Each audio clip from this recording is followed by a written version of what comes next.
Nakakapagod daw para sa taong bayan ang impeachment case ayon po kay VP Sara Duterte. Ngayong Pasko naman, hiningan ng Christmas message si VP Sara para kay Pangulong Bongbong Marcos. Aniya sa frontline sa balita si Bill Montalvo ng News 5 Mindanao. Ang sinasabi ko, wala akong i-confirm at i-deny. Ganyan ang tugon ni Vice President Sara Duterte sa pahayag ni DILG Secretary John Vic Rimulya na si dating Negros Oriental Congressman Arnie Teves ang dinalaw ng bisis sa Camp Bagong Diwa at hindi ang kanyang umano'y bagman at dating aide na si Ramil Madriaga. Kung gusto nila sila magsalita, then magsalita sila. Basta ang sinasabi ko, hindi ko kilala si Ramil Madriaga. May picture ako sa at least siguro 1 milyong Filipino. At yung mga event na yon, tulad ng inauguration ko, siguro mga nasa 4,000 tao ang may individual pictures sa akin. Unang sinabi ni Madriaga na pinondohan ng drug lord at Pogo ang kandidatura ng bise noong 2022. Naisumite na ang salaysay ni Madriaga sa ombudsman sa pamamagitan ng kanyang abogado para imbestigahan. Kung lahat akusasyon lang, walang ebidensya, ibig sabihin paninira lang yan. At kung paninira yan, connected pa rin yan sa 2028 presidential elections. Tungkol naman sa posibleng impeachment complaint laban sa bise sa susunod na taon, ito lang ang kanyang masasabi.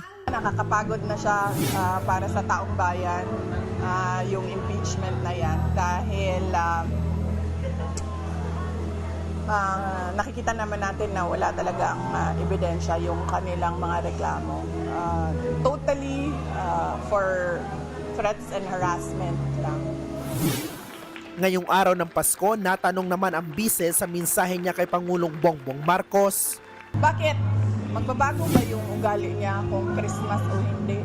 Hindi naman magbabago. So, and in the same vein, magbabago ba yung ugali ko kung Christmas o hindi? So kung ayaw ko siya batiin kahapon na hindi Christmas, ayaw ko siya batiin ngayon na Pasko. Eh ganun kasi ako na tao. Ayaw ko batiin ng mga ayaw ko batiin. Samantala, ito naman ang mensahe ni PBBM ngayong Pasko.